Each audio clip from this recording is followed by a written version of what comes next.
Okay, I'm going to get started this morning by just welcoming everyone. Welcome to Watang Yu. Nice to see all of you guys here this morning. Welcome to our class. This is actually the third day of a 5-day course that I'm teaching. I know some of you guys might just be here for the morning because we have regular classes on Sunday, Wednesday, and Saturday. So welcome to all of you guys as we teach courses and retreats, and we have our regular classes. I just have people come in and you can join us for however little or however much of the course that you would like to join for. Today, what we're going to do is we're going to start with meditation, and then afterwards, I'm going to then move into a talk helping students to understand the 3 poisons or the 3 unwholesome roots or the 3 fires. These are the 3 things that are causing the mind to experience things like anger and sadness, frustration, irritation, annoyance, guilt, shame, fear, stress, anxiety, loneliness, boredom, shyness, resentment, jealousy. This is a high-level description of the pollutions of the mind that the Buddha discovered. So I'm going to be talking about those and helping you understand how to eliminate them from the mind. And then we're going to take a mid-morning break, and when we come back, we're going to be learning what's called the 5 precepts. These are 5 important decisions that if you make them wisely, then you'll notice that you'll experience wholesome results in your life, and if you make them unwisely, then you'll experience unwholesome results. If you've ever learned that the Buddha taught no killing, no stealing, no sexual misconduct, no lying, no intoxicants, he actually didn't teach this. This sounds like a bunch of rules and commandments. It sounds like black and white, but instead, after our mid-morning break, I'm going to be using the words of the Buddha to help you understand what he taught on this important topic. Then we're going to be taking a lunch break for about an hour and a half. And then when we come back, I'm going to be teaching walking meditation, helping people to understand how to do walking and then meditating at the same time. It's a very intentional meditation where you're actually walking in a certain way. So you guys are welcome to join for any of today that you like. You can come and go at whatever time that you like. In fact, next or tomorrow we have more classes, and then on Friday we have a tour where students can come, and we're going to go outside the temple and go to some other temples outside the city. So you're welcome to attend any of these things, and I'll kind of share a little bit more information on those things as we get going in our class today. So again, welcome to everyone here. Welcome to everyone who's joining us online as well. If you'd like to join for meditation, the way that I start is with some chanting to ease us into meditation. And if you'd like to join in the chants, we have the chanting sheets over there on the table. There's a laminated sheet that you're welcome to get if you like. It has the Pali chants as well as the English translations, and you can see what we're actually chanting, and you can chant along if you like. The way that chanting was used during the lifetime of the Buddha was as a way to commit the teachings to memory, so that every 2 weeks his students would come together and recite his teachings word for word for word. Today, we don't need to chant in order to commit the teachings to memory. We chant in order to ease the mind into meditation and actually get more benefit out of the meditation itself. So these chants, there isn't any kind of mystical or magical thing with these chants. It's not a rite, a ritual, or a ceremony or worship or anything like that. It's just a way to ease the mind into meditation and get more benefit out of the meditation itself. So you're welcome to chant along. And if you read the English translations that are on these chanting sheets, you'll notice that there's a lot of respect and gratitude and admiration for the Buddha. I suspect that the Buddha didn't actually create these chants himself. They were probably created by his students either during his life or after his death as a way to honor and respect him. Because a Buddha doesn't walk around, giving things like this to their students to chant to them, because a Buddha would have eliminated their ego and their arrogance and their pride and their boastfulness. So these chants, as you read them, you can see there's a lot of respect and admiration for the Buddha. And the reason why is because what he was teaching and what he was sharing was helping people move from those discontent feelings like anger, sadness, frustration, and others, to this peaceful, calm, serene, and content mind with joy that is referred to as enlightenment, where the mind no longer experiences any anger, sadness, or frustration, or any of those other discontent feelings that I mentioned. So if you learn from a teacher how to do that, and they didn't want anything from you, or they didn't expect anything from you, you'd probably have a lot of appreciation, gratitude, and respect for that person too. So I think that these chants were actually created by his students, either during his life or after his death. So after the chanting, I will then come in with some guidance to guide you in meditation. But then there's going to be a period of time where it'll just be quiet. We're just all meditating together. Everyone here at the temple and all of you guys joining us at home, we can just all be meditating together. Then we'll come out of the meditation with some more chanting to ease us out of the meditation. And that's where I'll start the class and teach you about the 3 poisons. In terms of your body position, for those of you guys that maybe this is your first time meditating, or maybe you've even been meditating for a while, I'll share some guidance with you on your body position. There's actually 4 positions to meditate in. There's seated, lying, standing, and walking. Oftentimes people are learning in the seated position, and you can sit however you're comfortable. It's really up to you. But I'll give you a little bit of guidance just in case you would like some of this, that if you're on the floor, you might just sit with your legs lightly crossed rather than having them real tight, because this way it'll allow the circulation to flow in your legs. You might even decide to put your legs off the mat if you're sitting on a mat. This will get your hips up in the air, and it lessens the angle at the hips, the knees, and the ankles, and it allows for more circulation in the legs. And then your hands and your arms, you can put your right hand over your left with your thumbs together and put this into your lap. And if you like this, you can use it. But it's not about everybody doing it exactly the same way. This is the way that the Buddha meditated during his life, but there's other options as well. So whatever you find comfortable is up to you. Some other options might be to put your palms on your thighs or on your knees, put your palms up, rest your hands comfortably in your lap. Again, you do whatever's comfortable for you. And same thing for anybody who's sitting in a chair or on a sofa or a bench, or maybe you're sitting in a wheelchair at home. If you're sitting that way, you might just put your feet flat on the floor or lightly cross at the ankles. But again, you can sit however you like and put your hands and arms however you like. The upper body should be erect. This keeps the mind attentive and alert during the meditation so that you can actively train the mind during the meditation. Whereas if you were slouched, the mind would have a tendency to be dull or lethargic. But if you were real rigid with the upper body, the mind might be overactive or uptight. So you'd like the upper body to be erect so that you can keep the mind attentive and alert during the meditation. So again, I'm going to ease us into meditation with some chanting, which you guys are welcome to join along in, and then I'll come back in with some guidance.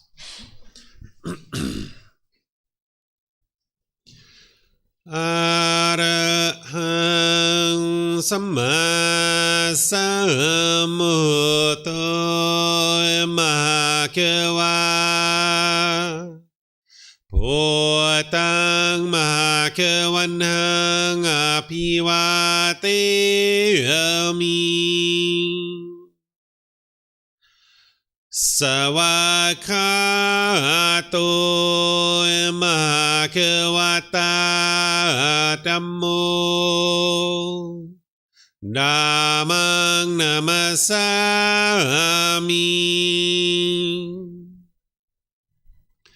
Supatipano Mahakavato Savaka Sangho Sanghang Namami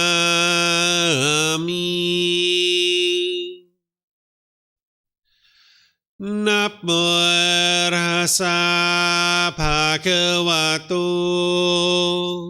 Arahato Samma Sambuddhassa Namo Rasa Bhagavato Arahato Samma Sambuddhassa Namo Rasa Bhagavato Arahato Samma Sambuddhassa Iti piso Mahakava Arahang Samma Sambuddho Vicacaranang Sammuno Sakato Rokavitu Anutero Purisa Dhamma Sati Satatawa Manusanang Bhutto Bhagavati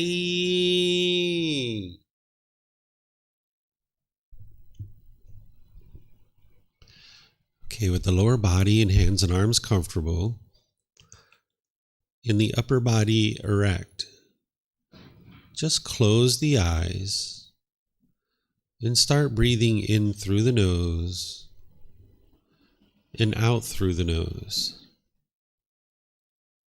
Here you're just looking to establish the breath. A nice, natural, steady, consistent breath. Not forced or controlled. Just a gradual inhale through the nose, experiencing the full breath. And then, whenever you're ready, exhale out through the nose. Breathing in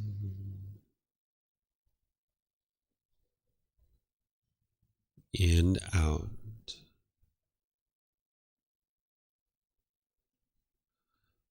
Breathing in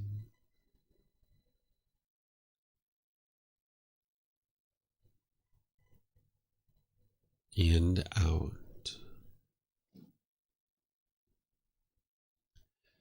Your breath may not match up with the guidance that I'm providing, and that's okay. This is your practice. I'm just here for guidance. You can use this voice as a reminder that whenever you get to the next inhale, breathe in gradually through the nose, developing a nice, natural, steady, consistent breath. And then whenever you're ready, exhale out through the nose, experiencing the full breath. Breathing in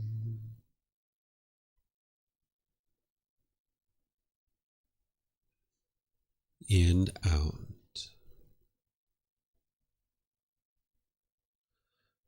Breathing in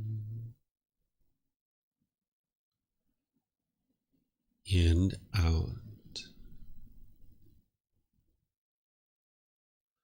With the breath well established, start fixating the mind on the breath, either the sound of the breath coming into the nose or the sensation of air moving over the skin.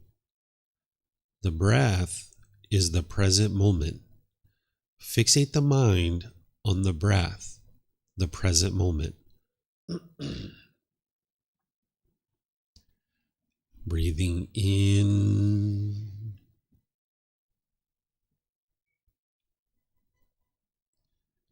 and out. Breathing in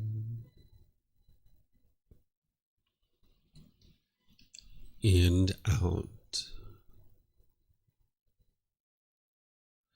With the mind fixated on the breath, whenever you notice that it moves off the breath, cut that off, let it go, and come back to the breath, the present moment. No need to observe the thought, label it, judge it, analyze it, or even try to figure out where it's coming from. Whenever you notice that the mind is moved off the breath, cut that off, let it go, and come back to the breath, the present moment. Breathing in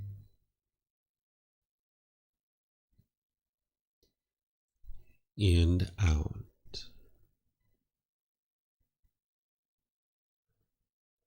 Breathing in and out.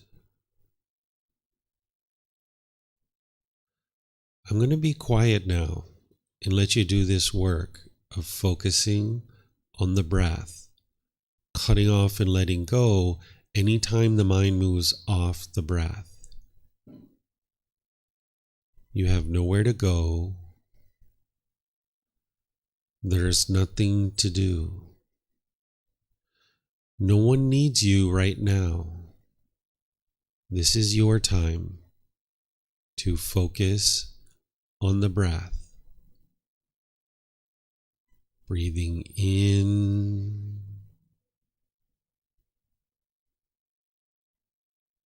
and out.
สัมมาสัมพุทโธมหาเกวาพุทธังมหาเกวันหังอภิวาเทมิสวากขาโตมหาเกวตาธัมโมธัมมังนามัสสามิสุปฏิปันโนมหาเกวโตสาวกสังโฆสังฆังนามามินะโมตัสสะภะคะวะโตอะระหะโตสัมมาสัมพุทธัสสะนะโมตัสสะภะคะวะโตอะระหะโตสัมมาสัมพุทธัสสะนะโมตัสสะภะคะวะโตอะระหะโตสัมมาสัมพุทธัสสะอิติปิโสมะคะวะอะระหังสัมมาสัมพุทโธวิชาจารณังสัมมุโนสกขาโตโรกาวิตุอนุเตโรปุริสาธัมมาสติสัตตาตาวามนุสนังพุทโธภะคะวะติ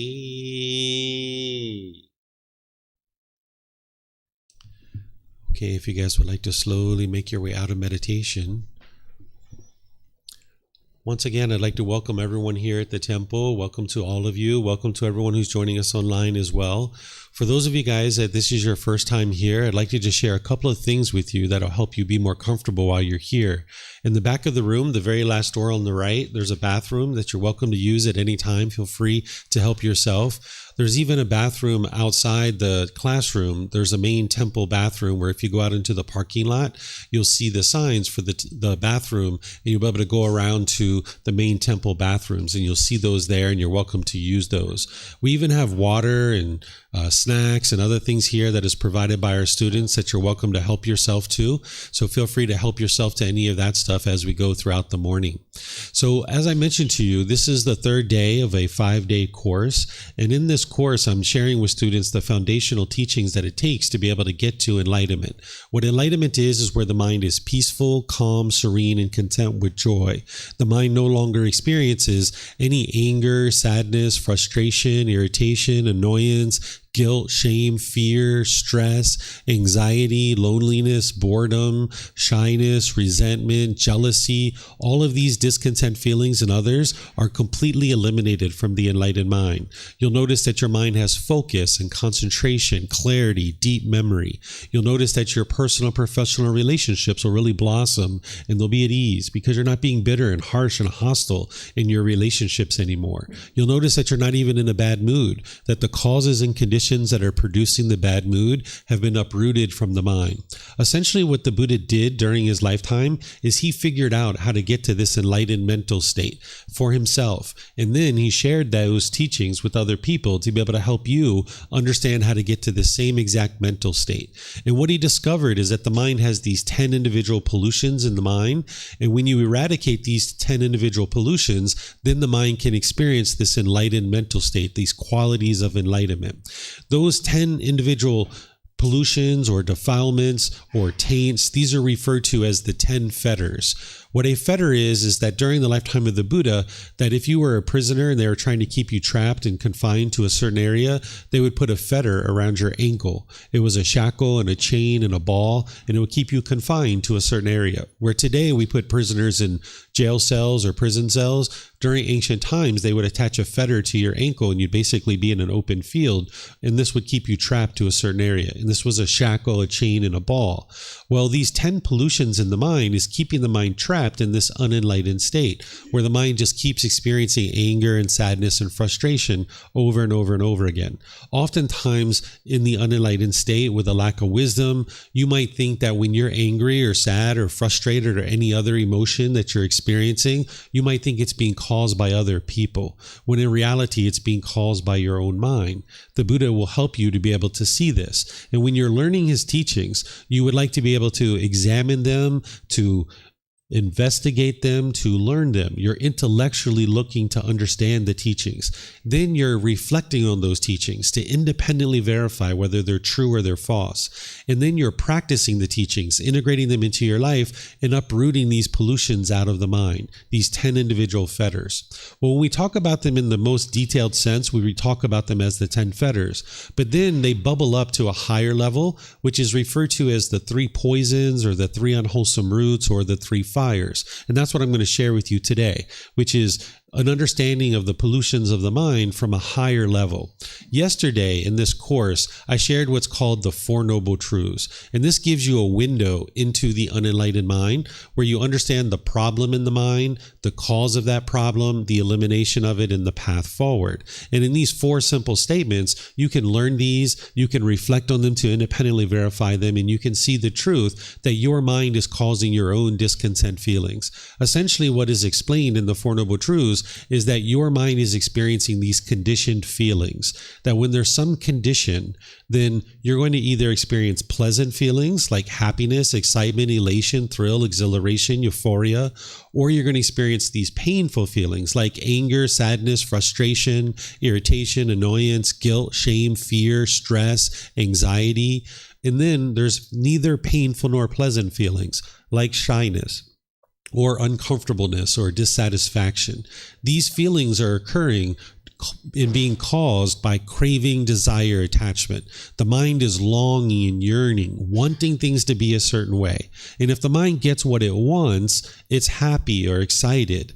But if the mind doesn't get what it wants, it gets angry or sad or frustrated. So if it's sunny outside, you might be happy, you might be excited. But then when it's raining, you're going to experience the sadness or anger or frustration. If your bank account balance is a certain amount, you might be happy, you might be excited about that. But then when it changes and it goes down, you might be sad or frustrated. This is the mind causing its own discontent feelings because it's craving, it's longing, it's yearning, it's wanting things to be a certain way. It's having certain expectations. And now when the mind's craving for these things to be permanent, that it wants it to be permanently sunny, or you want your bank account to be permanently at a certain balance. When your mind's craving permanence, which is what the unenlightened mind does, then when it experiences impermanence, meaning change, then the mind doesn't like this. And the thing is that you live in an impermanent world. Everything around you is constantly changing. So as long as your mind is craving something to be a certain way permanently, then you will be discontent. You will be frustrated, agitated, and annoyed when the mind's not getting what it wants. So if you had a boyfriend or girlfriend, and when you guys came together, you might have been so happy or so excited. But then when you guys broke up, maybe the mind was angry or sad or frustrated or feeling lonely or bored. And this is just because the mind's craving permanence, wanting things to be a certain way. So this is what the Buddha is explaining to you in the Four Noble Truths, that your mind is causing your own discontent feelings because it has these cravings, these desires, this longing, yearning. And you can independently verify this for yourself.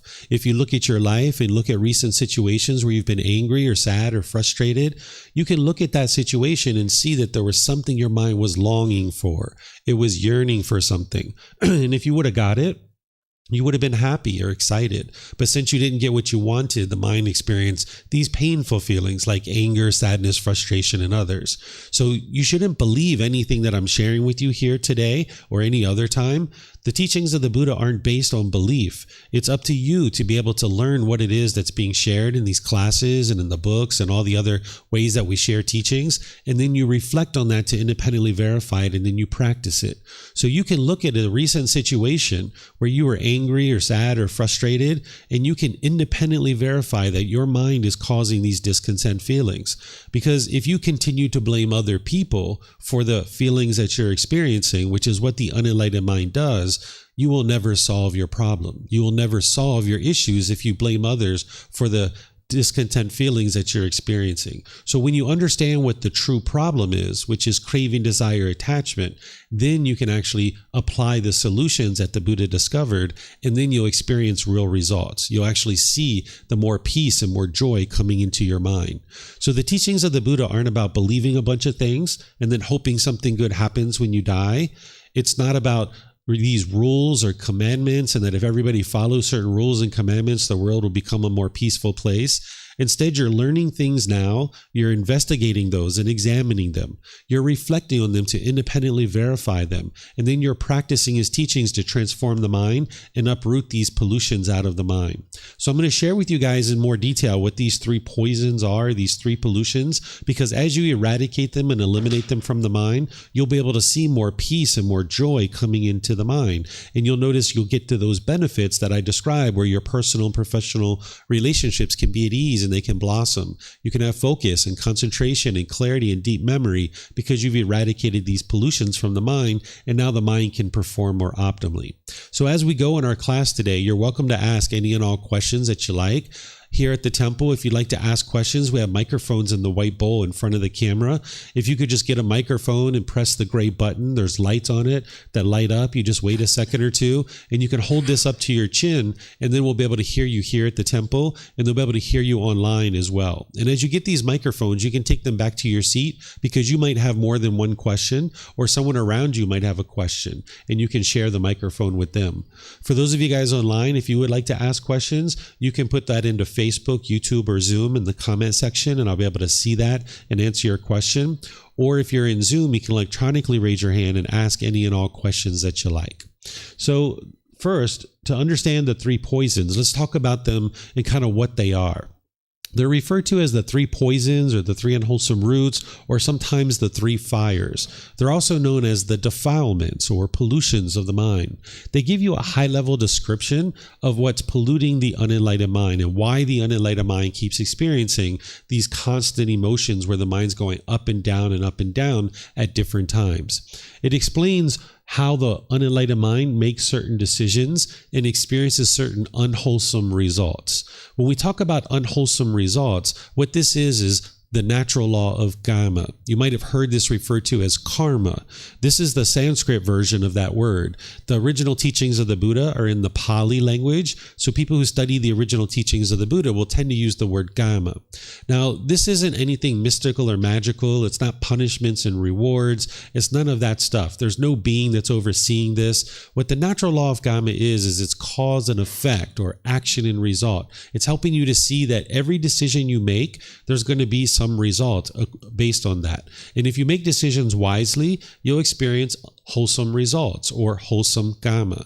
And when you make decisions unwisely, you're going to experience unwholesome results or unwholesome karma. And when you're making decisions through these three poisons or these three unwholesome roots, you're going to experience unwholesome results or unwholesome karma. If this word karma translated to just one English word, I would just use it because it'd be easier for everybody, but it doesn't translate to just one English word, so I need to explain it in using the original word. Again, it's It's not punishment and rewards. It's not anything mystical or magical. There's no being who's overseeing this. This is helping you to be able to see that every decision you make is going to produce certain results in your life. And the more wisdom that you have about this natural law, you'll be able to navigate the world more readily. When you lack wisdom of a natural law, you're going to make unwise decisions, and it's going to produce unwholesome results. This is why when we were young and we didn't understand the natural law of gravity, we struggled and we had difficulties because we didn't have the wisdom of this natural law. And when we were in the world, we had struggles and difficulties. We fell down, we hit our elbows, we broke open our knees or our head. We maybe were bleeding. We broke our toys. We had all these struggles with the natural law of gravity. But slowly but surely, we gained wisdom of this natural law, and then we were able to make wise decisions and navigate the world more readily. So what the Buddha is doing is he's teaching you the natural laws of existence and being able to help you to be able to understand how to navigate the world based on this cause and effect, or this action and result. And when you understand the certain causes that are leading to certain unwholesome results, and then he gives you the tools and techniques to eradicate those, this is where you'll experience the peace and joy coming into the mind. So these three poisons, or these three unwholesome roots, they're motivating unskillful conduct that as you're making decisions in the world and you're making those unwise decisions, it's producing unwholesome results. Now, we usually think about things as good luck or bad luck or destiny or fate, but this isn't actually true. What's actually being experienced in your day-to-day life is you're making certain decisions and you're experiencing certain results. And if you make wise decisions, you experience wholesome results. And if you make unwise decisions, you experience unwholesome results. So the more wisdom that you have of this natural law and the causes and conditions in your mind that are producing and motivating unwise decisions, when you can eradicate these pollutions out of the mind, then more and more you can get to wise decisions that are producing wholesome results in your life. You can get to the point where your mind's completely peaceful and joyful, where all your relationships are at ease and you're not having bitterness and hostility and harshness in your relationships. But you wouldn't be able to do that without wisdom. So that's what the teachings of the Buddha are helping you to do. So that's why I share that the teachings of the Buddha, they're not a bunch of beliefs where you just hope something good happens when you die. Instead, you're learning now, you're reflecting now, you're practicing now, and you're seeing the results now in this life. So these unwholesome roots, or these three poisons, are explaining why you're experiencing unwholesome karma, because the mind is making decisions through these unwholesome roots. It explains a clear description of why the unenlightened mind is experiencing these things and then how to actually solve it. As I mentioned, it's the 10 fetters that are the deepest level of detail of explaining the pollutions in the mind. And then all of these three poisons, or these three unwholesome roots, or three fires, they have antidotes or solutions or remedies that will antidote these and eliminate them from the mind. There's certain tools and techniques that I'm going to share with you to help you guys understand this. We refer to the antidotes or the remedies as the three wholesome roots, because whenever you're making decisions through the three wholesome roots, you'll experience wholesome karma or wholesome results. So that's what you're actually doing on the path to enlightenment, is you're transforming your mind to get rid of the unwholesome roots, uproot those out of the mind, and then you're gradually increasing the wholesome roots so that now you can make decisions through those more and more throughout your life. So what I'm going to do here is I'm going to explain to you the three poisons, or the three unwholesome roots, from a high level, and then we're going to go into each one in detail, explaining what they are, the symptoms of them, and then the solutions. And as I mentioned, don't believe what I'm sharing here. As I teach this to you, you should be able to see that what I'm describing is explaining your life and what it is that you experience in a day-to-day existence. Because as I explain these three poisons, you'll be able to see that your mind actually has these. Because some of the examples that I'll give you, you'll be able to see that your mind is experiencing these things, and you're experiencing these things in your life. So this isn't a time to just, kind of like half-heartedly listen to what's going on. But if you have eager ears and you listen to what it is that I'm sharing and you independently reflect on it, you'll be able to see in your own life that you're experiencing the symptoms of these three poisons. And then you'll be able to see the solutions of how to eradicate them and eliminate them from the mind. So there, three poisons are referred to as craving, anger, and ignorance. And there's other ways to describe them too. Some people refer to it as greed, hatred, and delusion. Or some people might call it desire, ill will, and confusion. These are the high-level descriptions. So what craving is, or desire or attachment or wants or expectations. This is where the mind has its own selfish desires, and the mind is longing, yearning, and wanting things to be permanently pleasing. The mind is almost have this unquenchable thirst where it's chasing after things, where it wants something to be permanent, where the mind's longing, yearning. It just wants more money. And the mind just thinks, if I can get more money, everything in my life will be more perfect. So the mind chases after that. Or the mind might think that, oh, it's a boyfriend or girlfriend. That's what'll solve everything.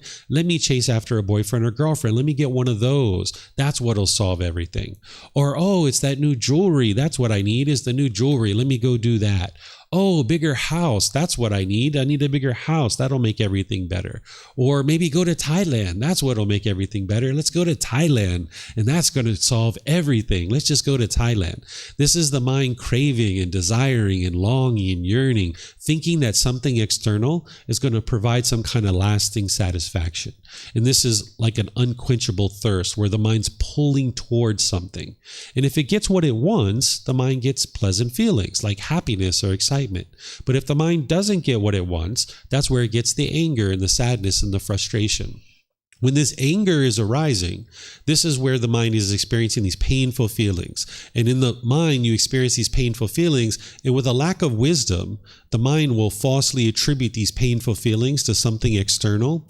So what the mind will tend to do is be bitter and harsh and hostile towards other beings. That it's almost like an animal growling and roaring and trying to convince this other person that they're doing something wrong. And now the mind, with its lack of wisdom, becomes unskillful.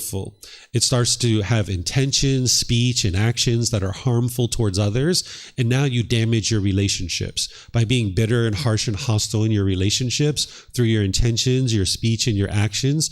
You might decide to push people away out of your life, thinking that this is going to solve the problem, or pushing the situation out of your life. Or again, you might be bitter and harsh and hostile through your intentions, speech, and actions.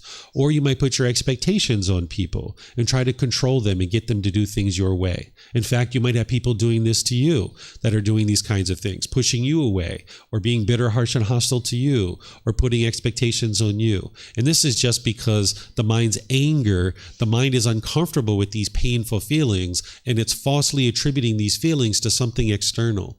And it thinks that the way to solve this is to push people away, to be bitter, harsh, and hostile, or put your expectations on people. But you can see that that doesn't actually solve the problem, because if that solved the problem, you wouldn't get angry anymore. You wouldn't get frustrated. You would be completely peaceful after you did that. But the mind isn't experiencing the peace and joy. And that's because of this third poison, or this third unwholesome root, which is called ignorance, or the unknowing of true reality, confusion, misunderstanding, misperception, where the mind lacks wisdom of true reality. It doesn't understand what it doesn't understand. In the unenlightened state, with a lack of wisdom, we will firmly believe that when we're experiencing painful feelings, that it's coming from something external.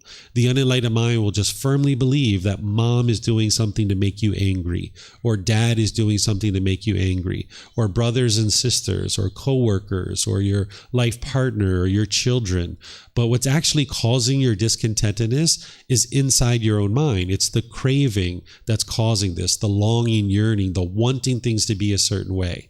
And the mind can only be happy if it gets things that way.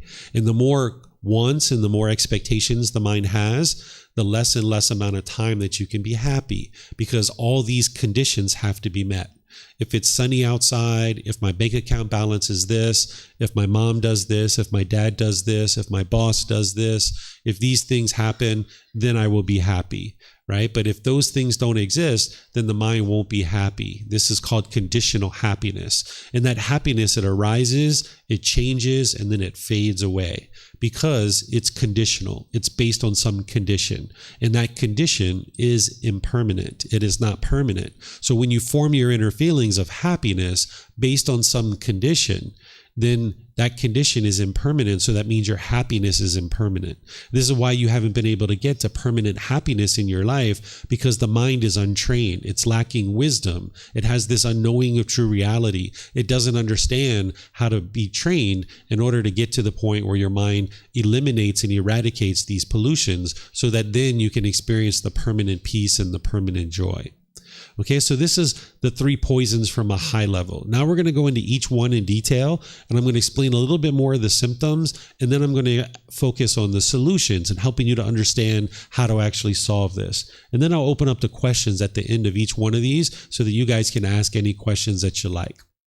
So this craving, oftentimes referred to as greed or desire, attachments, wants, expectations. This is the longing, the yearning in the mind, the unquenchable thirst, the mind thinking that something external is going to provide some kind of lasting satisfaction. So the mind chases and chases and chases and chases.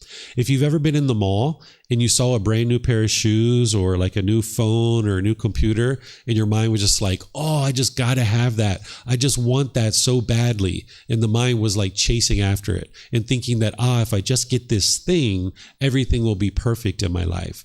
This is the craving, desire, attachment. It's the longing, it's the yearning. It's not the object itself. It's not the shoes or the computer or the jewelry. That's not the craving, desire, attachment. It's inside the mind. It's the longing, yearning for that thing. So if you saw that brand new pair of shoes in the window of the store and you got so excited that this brand new pair of shoes was at this store and you went inside expecting to get this brand new pair of shoes, if they had your size and you could purchase them, you would have been really happy. But if you went into the store and they didn't have your size and you couldn't purchase them, you might have been sad or frustrated or agitated or annoyed. This is because of its craving, desire, attachment. The mind is longing, yearning for this thing. Or if you got a boyfriend or girlfriend, when you first came together, you might have been so happy, so excited, someone showing you affection. You're having great conversations. Maybe you're going to the park on these nice walks. Maybe you're going to the movies and going to dinner. Maybe you're just interested in getting to know each other and have conversations with each other. And things couldn't have been more perfect during that time. But then at some point, your expectations grew, their expectations grew, you started wanting things from each other, and now you guys became angry or frustrated or agitated with each other. And now when you guys separated, you might have been angry or frustrated, or you might have felt lonely or bored or something like this. And this is because of the mind's craving. It's holding on to this person, wanting them to be permanent. It's not the love or the care that is causing those painful feelings. That's oftentimes the misunderstanding that the mind has. So like when grandma and grandpa die, and you're sad or frustrated, it's not because of your love for grandma and grandpa. It's because the mind's craving permanence and wanting grandma and grandpa to be permanent, when in reality, they are impermanent. Just like that new car. If you get a brand new car and it gets a scratch on it, it's not the scratch that's causing the painful feelings of frustration. And it's not the person who scratched the car. Instead, it's the mind craving permanence and wanting this car to look permanently beautiful. And in reality, we live in an impermanent world. So as long as the mind's having craving, desire, attachment, and longing, yearning, wanting things to be a certain way, they can't be that way permanently because you live in an impermanent world. So as long as the mind's craving for permanence, it will only be happy when it gets what it wants. And when it doesn't get what it wants, it gets these painful feelings of anger, sadness, frustration, and others. So this is that unquenchable thirst that the mind has. The way to transform this and eliminate it and eradicate it from the mind, there's 2 main techniques that the Buddha taught. One is breathing mindfulness meditation. When we practice breathing mindfulness meditation, which is what we did this morning, you're focused on the breath, and anytime the mind moves off the breath, you're cutting that off and letting it go and bringing the mind back to the breath. And this is very helpful for the mind. What you're doing is you're developing mindfulness or awareness of mind. You're developing concentration. These are 2 wholesome qualities where you're developing awareness of mind or mindfulness, and you're developing concentration where you can have focus. But then also when the mind moves off the breath, you're training the mind to let go, to let go, to let go. You're not actually training to eliminate your thoughts. Sometimes people think that's what you're doing. You'll never eliminate your thoughts as long as you're alive. You're going to have thoughts. The goal is to notice it sooner and sooner and to be able to more and more easily let it go. Because in daily life, when something happens that is disagreeable to you, you can't let it go.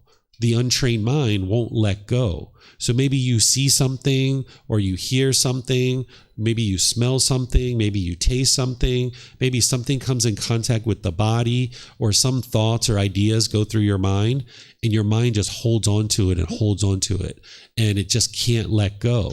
So during the meditation, you're training your mind to let go, eliminate its craving and clinging, so that in day-to-day life, when something is occurring, you can train your mind. If you've done this in meditation, you can let go. And not only are we doing this in meditation, but we're doing this in day-to-day life through generosity, practicing the giving and sharing of more than is strictly required in any given situation without any expectation of anything in return. Sharing things such as your time, your effort, your energy, and your resources. When you're sharing, this trains your mind to live open-handedly and give and share. You're practicing generosity. So in the meditation, you're cutting off everything and anything that's coming up, because you're exercising your mind and you're training your mind to let go and cultivate the mindfulness and concentration. But in day-to-day life, you're only cutting off and eliminating the unwholesome qualities. So in daily life, if you have a thought about taking your mom out to dinner, go ahead. No need to cut that off. That's generosity. Go take your mom to dinner if that's what you'd like to do. Or you're thinking about getting a new job because maybe you'd like to increase your salary or get a different job with more challenges. Go forward if that's what you'd like to do. But if you're at work and you're thinking about punching your boss in the face, you should probably cut that off, right? That's unwise to punch your boss in the face. It's going to produce unwholesome results for you. That's what you'd like to cut off, right? Because if you're in that meeting, you hear your boss say something that you don't like, maybe you get angry and you're holding on to it and you just feel like you want to punch him.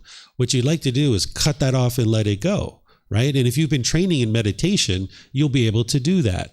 Or if you've been practicing generosity where you're giving and sharing, you'll be able to cut off and let go, and now you won't act unskillful. Eventually, if you train your mind like this enough, eventually there won't be any arising of any painful feelings because you've completely eradicated the causes and conditions that are producing them. So if you've trained in breathing mindfulness, meditation, and generosity, and you accumulate more and more of these benefits, you'll notice that the mind will let go and it won't hold on to things. And now you can experience the peace and joy because your mind has been transformed, that it's no longer forming conditioned feelings. And this just takes gradual training, gradual practice, and gradual progress. So hearing me talk and explain these problems and solutions, it can be helpful for you, but the real work is when you're actually training your mind in day-to-day life. That's where you're transforming your mind through the practice of these teachings so that you can uproot this pollution of craving, desire, attachment. So do you guys have any questions on this particular poison or this unwholesome root? Remember, you can use the microphones here. And those of you guys online, you can put your questions into Facebook, YouTube, or Zoom, or you can raise your hand in Zoom and ask any questions that you like.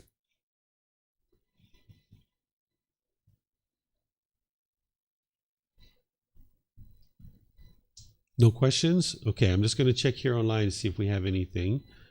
I'm not seeing any questions here either. So let's move into the next one, which is anger. Oh, you have a question, ma'am? I saw your hand. If you could come get a microphone here. They're up in the front. That way the people online can...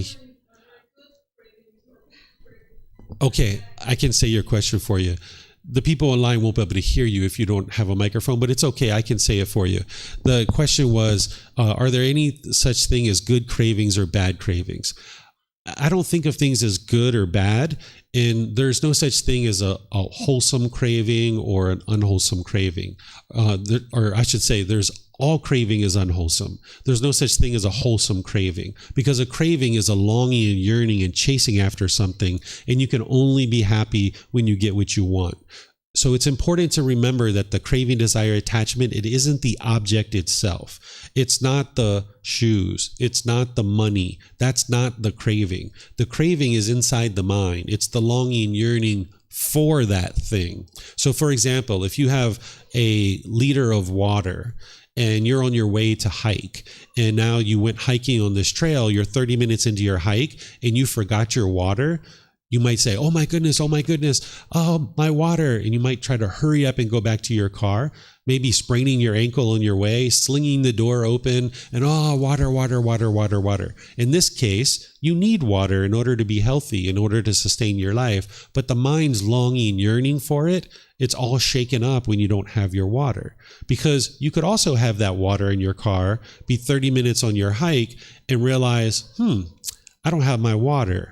I need to make my way back to the car because I'm going to be out here for 6 to 8 hours and I need some water. So let me calmly make my way back to the car so I can get my water. So it's not the object, because in both of these situations, the object is the same.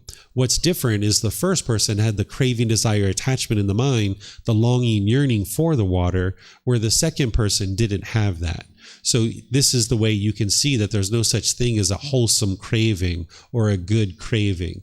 All craving is going to lead to unwholesome results because your mind's going to be shaken up. When the mind gets what it wants, it's going to experience pleasant feelings, but when it doesn't get what it wants, it's going to get the painful feelings.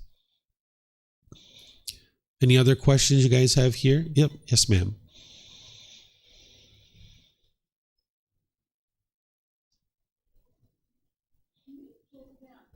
Difference between a craving and a goal, which might be a work goal or a financial goal or a personal goal.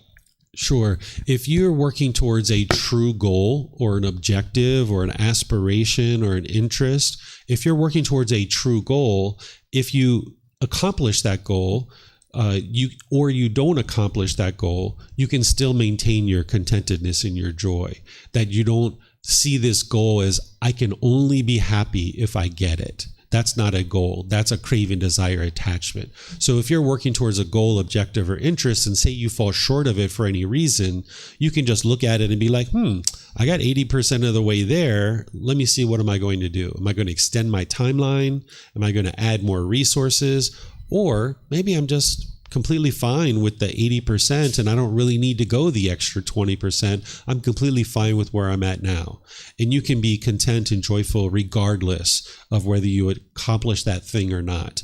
And that's what a true goal is. But oftentimes when people set goals, they have a craving, desire, attachment that is in the mind, longing, yearning to acquire that thing. And now you can only be happy if you get what you want.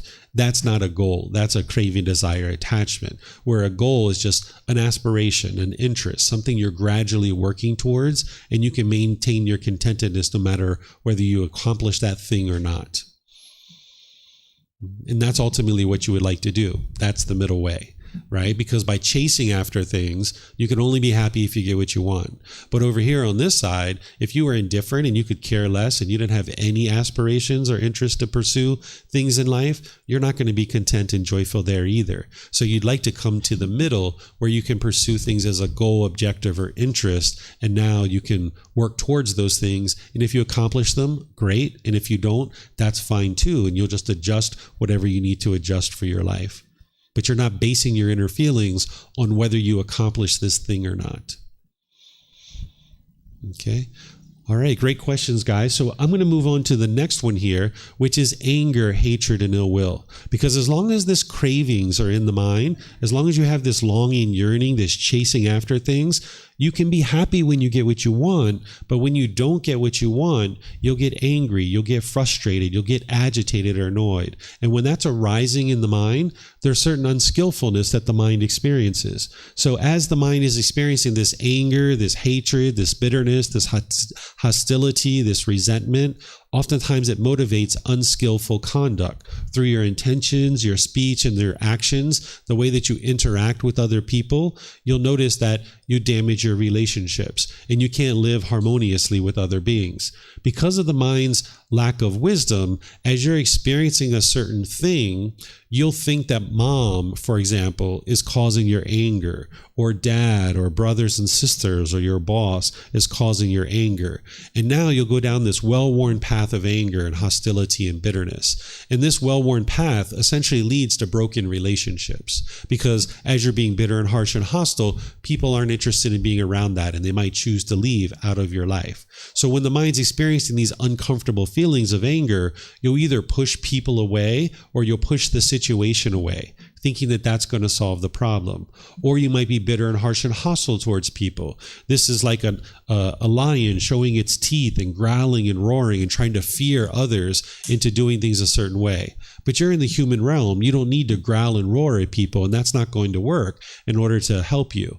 Or you might put your expectations on people, trying to control people or force people to do things a certain way. So as this anger is arising, it's arising based on your cravings, desires, attachments. And now when this anger is arising, you become unskillful, pushing people away, being bitter, harsh, and hostile, and putting your expectations on people. And this isn't going to allow you to reside harmoniously with all people. So as you're understanding this anger is coming from within your own mind, then you realize the solution is within your own mind. And this is where you apply the meditation of loving kindness meditation. There's a specific meditation, which we didn't do this morning, but I do at other times in our courses and classes and retreats, where you're essentially rewiring the mind. You're training the mind to be loving and kind, which is the exact opposite of anger, hatred, and ill will. What loving kindness is where you have a genuine interest in seeing all beings be well, that you have active goodwill towards others. Because when that hatred and anger is arising, you don't have goodwill towards others. You're perhaps interested in inflicting harm on other beings. And any harm that you put out is just going to come back to you. So as long as you allow this anger to come up in the mind, and as long as you become unskillful in your relationships and you're putting out harm's just going to come back to you. So you would like to transform your mind so that this anger doesn't arise. And now you can maintain your skillfulness, where you can be skillful in your relationships, being loving and kind through your intentions, your speech, and your actions. But that's really hard to do when you have cravings in your mind and when you have this anger. So the cravings, desires, attachments are being worked on with breathing, mindfulness, meditation, and generosity to eliminate that. And then all the while you're working with loving kindness meditation in order to transform your mind and rewire your mind so you can be loving and kind. And now this gradually wears away your anger, hatred, and ill will. And now what you would like to do is, with that loving kindness that you've cultivated in your mind, go out into the world and be loving and kind through your intention, speech, and actions. Where before you might have been bitter, harsh, and hostile when the mind wasn't getting what it wants, now you understand that, that anger that you're experiencing is being caused by your own mind. So no need to be bitter, harsh, and hostile to others, because it's not going to solve the problem. Instead, arise this loving kindness, where you can have this genuine interest in seeing all beings be well. And now through your intention, speech, and actions, if you've been meditating with loving kindness meditation, you can be more loving and kind. So essentially, loving kindness meditation is like filling up your gas tank, and you do this typically in the morning, but you can do it at other times too. And now you go out into the world and you practice this loving kindness in your day-to-day life. I needed to do this in relationships that I was in. When I was growing up, I had a lot of resentment and hostility and bitterness towards my mom because I had certain cravings, I had certain expectations of the way I wanted my mom to be, and she just wasn't that way. And I always wanted her to change, and it never worked, right? Because you can't change other people. It's not possible. You can only change your own mind. So in the past, when mom would be bitter and harsh and hostile with me, she'd be throwing around this rubber ball of anger and hatred. I'd pick up that rubber ball and I'd throw it around too. And next thing you know, we've got all these rubber balls of anger and hatred bouncing all around the room. But then when I started training my mind and I started transforming it with this loving kindness meditation, now when mom would pick up the ball of anger and hatred and throw it around the room, I could be loving and kind. And now when you're being loving and kind, slowly but surely, you'll be able to transform your relationships. The longer I was sitting there wanting my mom to change and thinking that that is what was going to solve our problems, the longer this problem continued to happen. Instead, what I needed to do is I needed to transform my own mind. So when I transformed my own mind, then I could transform our relationship, because I could start functioning differently in the relationship. And I needed to go away from my mom for a period of time. There were times where I went away for a few years and worked on my own mind. And then when I came back together, I could be more loving and kind. So that now when my mom was being bitter and harsh and hostile, instead of being bitter, harsh, and hostile back, I could say things that were loving and kind to her. I could say things like, Mom, I'm going to get off the phone now and let you think about what it is that you just said. In the past, I know that I've been bitter and harsh and hostile with you, but I'm choosing not to do that anymore. I'm going to get off the phone and let you think about this, and we'll talk another time. I love you, Mom. Bye-bye. Right? And we would get off the phone, right? And now it might be 3 months before I call her back, and we would talk again. And now we would talk again, and now things would be a bit better. And slowly but surely, she was able to slowly transform her mind because she was understanding that she was being bitter, harsh, and hostile, and David wasn't. Where in the past, where she was being bitter, harsh, and hostile, and I was being bitter, harsh, and hostile, she couldn't see that she was the problem. And I was the problem too, right? I was part of that problem. But when I eliminated my problem, she could see like, whoa, she's the one who still has the problem because her son was being loving and kind in all these situations, but she wasn't.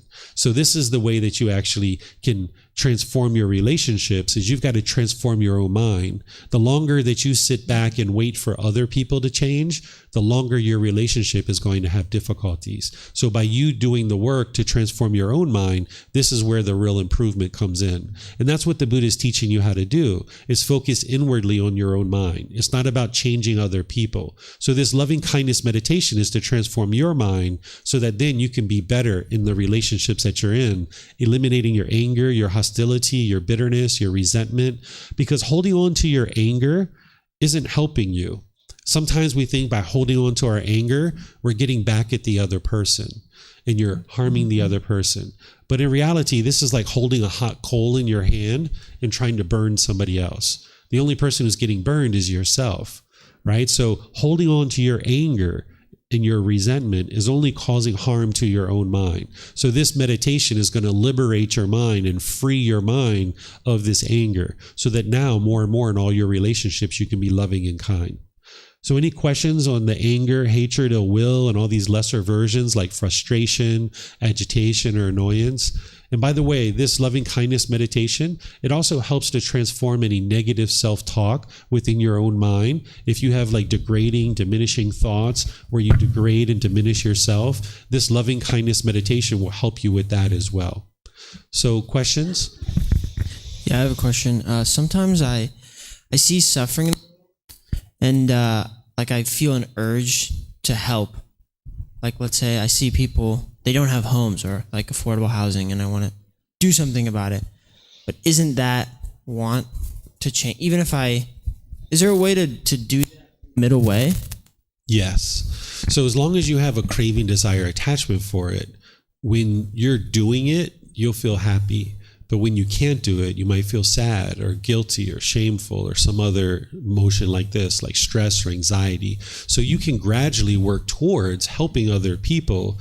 If you're interested in improving homelessness, that's a project that you could gradually work towards, developing and improving. But if you're doing it with craving, desire, longing, yearning, wanting, expecting, then you're going to be angry and frustrated and agitated or annoyed, and that's going to hinder you from being able to make wise decisions to actually be successful in that situation. So if you did nothing in the world and you didn't help anybody, the mind would be quite selfish. But if you were longing, yearning, and chasing after these things, and you could only be happy when you were doing them, then you're going to experience the painful feelings on the other side when you can't be doing those things. So you would like to set this up as a goal, as an objective or interest that you're gradually working towards, and now you can make wise decisions to be able to lead to improvement in that particular area that you're interested in improving.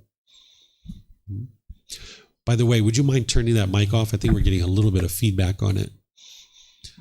Okay, let me see if we have any questions online here. All right, I'm not seeing any questions. So now let's go into the third poison, because this craving and anger, the only reason why it exists is because of this third one. This third one is oftentimes referred to as ignorance, but this is like a derogatory word. People are translating what the Buddha said over into English, and a Buddha wouldn't have talked about people in a derogatory, diminishing, degrading way. So I use the phrase unknowing of true reality, or confusion, or lack of wisdom, or misunderstanding or misperception. That's what the mind is experiencing. That because of its lack of wisdom, it doesn't understand that it's causing its own anger. It doesn't understand craving craving and anger. So with this lack of wisdom of the natural laws, with this lack of wisdom of the world around you, the mind will continue to stay stuck in this constant anger and frustration and agitation.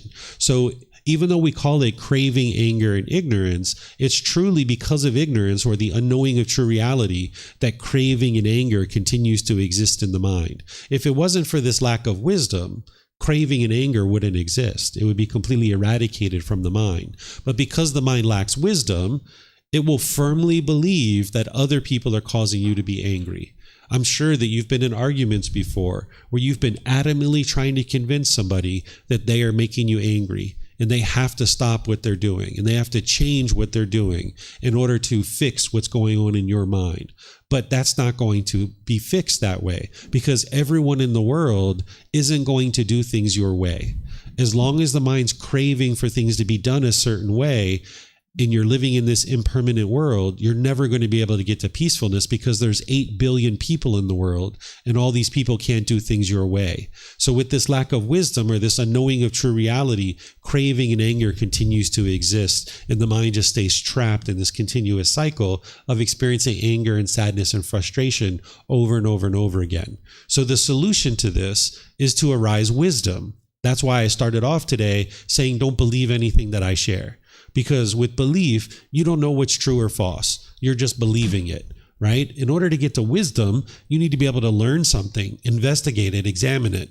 You need to be able to reflect on it, to independently verify it. And then you need to be able to practice it. And this is where you can acquire wisdom and see true reality. And the more that you see true reality around things like the 3 universal truths, the 4 noble truths, the Eightfold Path, the 5 precepts, the Brahma Viharas, the natural law of Karma, the 7 factors of enlightenment, extensive meditation training, eliminating the 10 fetters. These are the core central teachings of the Buddha.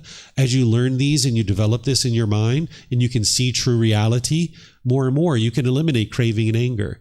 But without wisdom, you wouldn't be able to eliminate craving and anger. So it's all because of this unknowing of true reality that the craving and anger continues to exist in the mind. So it's when you transform the mind and acquire wisdom that now you understand these natural laws, and now you can navigate the world through training your own mind and making wise decisions that's going to produce wholesome results.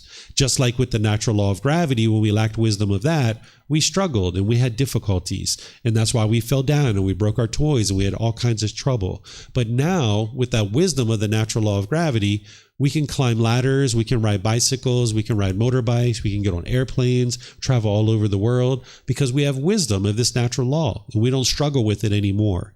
So if you watch the news and you're just like, I don't understand why those people keep doing that, or I don't understand why mom and dad keep doing that, I just don't understand them, right? This is because of the lack of wisdom. And the more wisdom that you have through these natural laws, you'll be able to navigate the world without struggles and without difficulties. An enlightened being doesn't have difficulties and problems and struggles in the world. Their life is at ease because they're making wise decisions that is only producing wholesome results. They've extinguished all their unwholesome roots. They're no longer making decisions through these unwholesome roots, so they're not experiencing unwholesome results. Everything that they experience is a wholesome result or wholesome karma, because they're now practicing the 3 wholesome roots. What the 3 wholesome roots are is generosity, loving kindness, and wisdom. These are the exact opposites of the unwholesome roots. The unwholesome roots are craving, anger, and ignorance. Remember, craving is those selfish desires, wanting things to be satisfying for yourself. Well, generosity is just the opposite. It's giving and sharing with other people without any expectation of anything in return. This anger, this hatred, this ill will, this unskillfulness in the mind, the exact opposite of that is loving kindness, where you have this genuine interest in seeing all beings be well. And then this ignorance or this unknowing of true reality, this delusion, confusion, and misunderstanding, this misperceptions, the exact opposite of that is wisdom. When you have wisdom about the natural laws, now you can navigate the world peacefully. So the 3 wholesome roots are generosity, loving kindness, and wisdom. And you cultivate these through generosity, through practicing the giving and sharing, and you practice meditation so that you can now have loving kindness through loving kindness meditation, and you acquire wisdom through learning the teachings, investigating them, and examining them. Then you reflect on them to independently verify whether they're true or they're false. And then you practice them and you integrate them into your life and you start training your mind. This is why people might come to the temple. This is why people might read books about the teachings of the Buddha and get help from a teacher. A Buddha can get to enlightenment by themselves without the help of any teachers or any guides. But everybody else is going to need teachers. They're going to need help. They're going to need somebody to guide them along the way. So that's why we make ourselves available. So if you would like to get rid of all these discontent feelings, if you're tired of the broken relationships, you would like to heal from what hurt you so that you don't need to hurt ever again, there's help for you. You can get all these books at no cost. You can download them from our website for free. You can take them and go print them. You can get printed versions here by just reimbursing us for the cost that we spent in order to print them. You can just reimburse us for that, or you can order them on Amazon. And I suggest people start with the first book. The very first book is the place to start. And then a program where you learn the foundational teachings like what we share here. You can come to the temple, or you can join online through our live streams through YouTube, Facebook, through Zoom. You can attend the live classes, or you can watch the recordings if you like. And you can even get personal guidance. If you'd like to have personal guidance, you can schedule appointments with me and I'll sit down and help you on a one-on-one basis. Because it's one thing to learn in a class like this, but it's a whole nother thing to relate it to your personal life. And that's where you're going to need help to sit down with the teacher. So there's books, there's audiobooks, there's videos, there's podcasts, there's classes, courses, retreats, there's personal guidance. It's all available for you at no cost. All you need to do is apply the dedication and diligence and effort to be able to learn and practice. And then slowly but surely you can transform your mind. So are there any questions here that you guys would like to ask about the three poisons or the three unwholesome roots?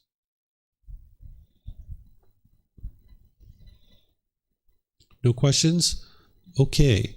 So what I'm going to do then is I'm going to end class here for this particular segment of our class by just thanking all of you guys for joining. If you've been joining for the morning and that's all your intention and you're planning to head out, have a lovely rest of your day. If you would like to come back after our break, we're going to take about a 20-minute break and then come back, and we're going to come back at 10:45, and then I'm going to share with students what's something called the 5 precepts. These are 5 decisions that you could make wisely that is going to produce wholesome results, or unwisely and it'll produce unwholesome results. And then if you'd like to attend any of our classes or courses or retreats throughout this week or any other weeks or months that we have classes, you can see that on our website, buddhadailywisdom.com. We even have some of that on the bulletin board over here.